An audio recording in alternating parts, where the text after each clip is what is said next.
Are you guys ready for your final storyteller of the evening? Erik! You know how it works. There you go. Thanks.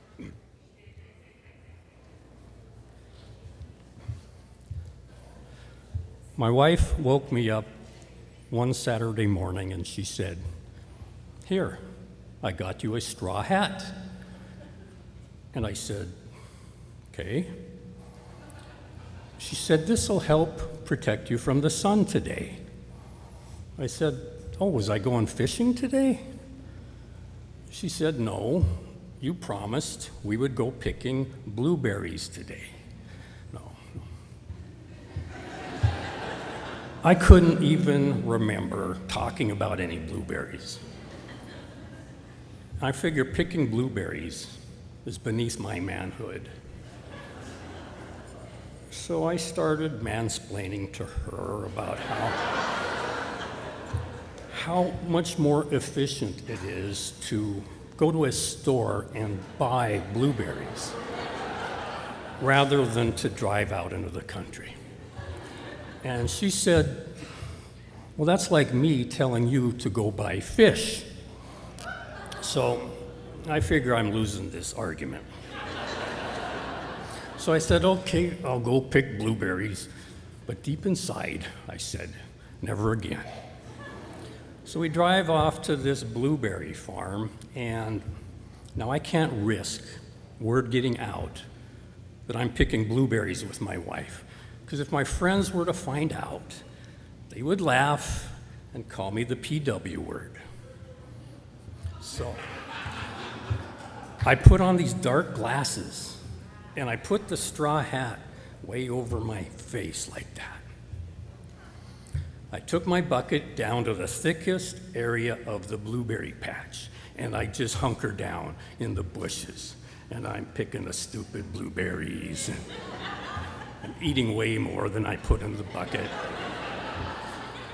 I'm just bored to death. Then after about an hour, I came to this blueberry bush, and it had way more blueberries than all the other bushes. It's like the mother lode of blueberries. Suddenly, blueberries are the most important thing in my life. I'm thinking, I could get a world's record here. So I go for these blueberries, and in order to see them better, I took off the dark glasses and I tilted the hat up like that. So I'm just going hog wild with the blueberries, just going crazy, going for the Guinness Book of Records. Suddenly, a hand pokes through the bush from the other side. Somebody is encroaching on my blueberries. So I instinctively open up the bush to see who it is. Not only is it another guy, but it's one of my co-workers. I know the guy, Floyd. So I close the bush back up. I'm just agonizing because Floyd is probably going to tell all my friends and they will think I'm effeminate. But then it struck me. Even though Floyd had seen me, he had also seen me see him seeing me. It was a tie. So I crept up to the bush and I spread it apart again. Our eyes locked together in a brotherly vow of silence. I closed the bush back up, and I went back to picking my blueberries. The following Monday, I went to work, and the first thing the receptionist said was, "I hear you went out picking blueberries." Floyd had broken the brotherly vow of silence. It was like a murder-suicide.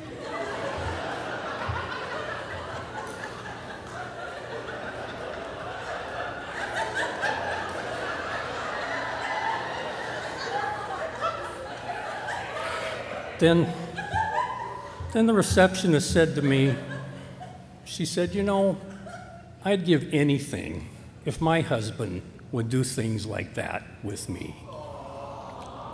And she looked kind of sad. I went home that night, and I looked at my wife, and I thought about all the stuff she does for me, and I thought about how I didn't even want to be seen in public with her. And I realized something. The least I can do, symbolically speaking, is to go out there and pick my fair share of blueberries. Thank you.